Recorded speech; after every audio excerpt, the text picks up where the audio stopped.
Welcome viewers. On CNN Friday, former federal prosecutor and law professor Kim Weil said that former President Donald Trump is running out of lawyers to represent him in the classified documents investigation. And this could be bad news not just for him, but for the entire legal process. In this video we will break it all down for you. But before we continue, please take a minute of your precious time to hit the subscribe button below and turn on the notification bell to get the latest update from us. This comes as Justice Department officials are asking a judge to hold Trump's office in contempt of court after the former president's legal counsel told the government that all classified material had already been returned only for an outside group to discover two more classified documents in a Florida storage unit owned by Trump. The Justice Department must be very frustrated with the former president, said anchor Casey Hunt. Are you surprised they took this step? I'm not, said Weil.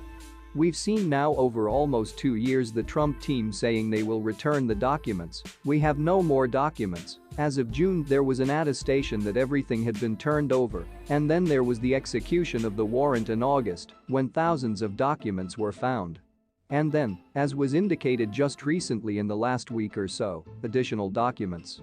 So, this is the reason this proceeding is sealed is because we're talking about classified information. We're talking about national security. This is really important to broader interests beyond Donald Trump, and I think the Justice Department is tired of the gamesmanship. Trump's own attorneys are now in trouble as well, noted Weil, as the lawyer who signed the June attestation reportedly has her own criminal defense counsel in this moment.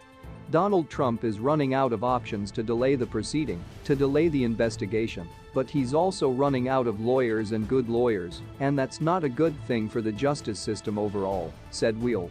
Good lawyers produce better outcomes. Many Republicans who had long been fearful of incurring their leader's wrath now piled their scorn on the real estate mogul, calling the dinner ridiculous, disgusting and scandalous. Their efforts to distance themselves from the former president accelerated further when Trump, who falsely claimed he won the 2020 election, issued calls to abandon the U.S. Constitution.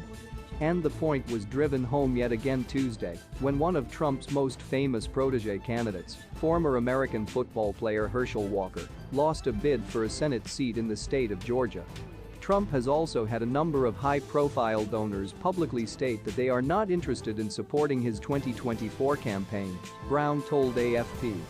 For more than a year, the contentious Republican has been under investigation over allegations of exerting pressure on Georgia state officials during the 2020 presidential election, which could lead to an indictment.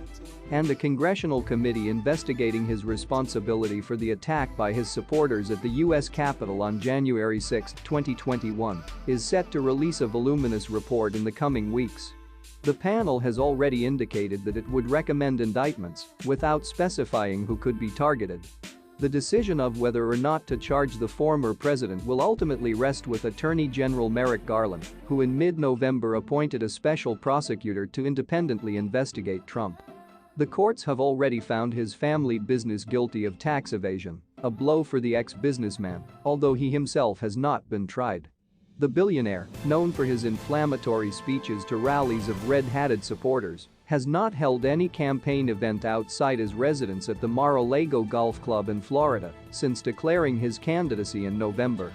And while the 76-year-old has always thrived on political controversy, he is now the subject of myriad criminal and civil investigations, from his handling of classified documents to his financial affairs in New York. Please, what is your take on this? And remember to subscribe as well. Thanks for watching.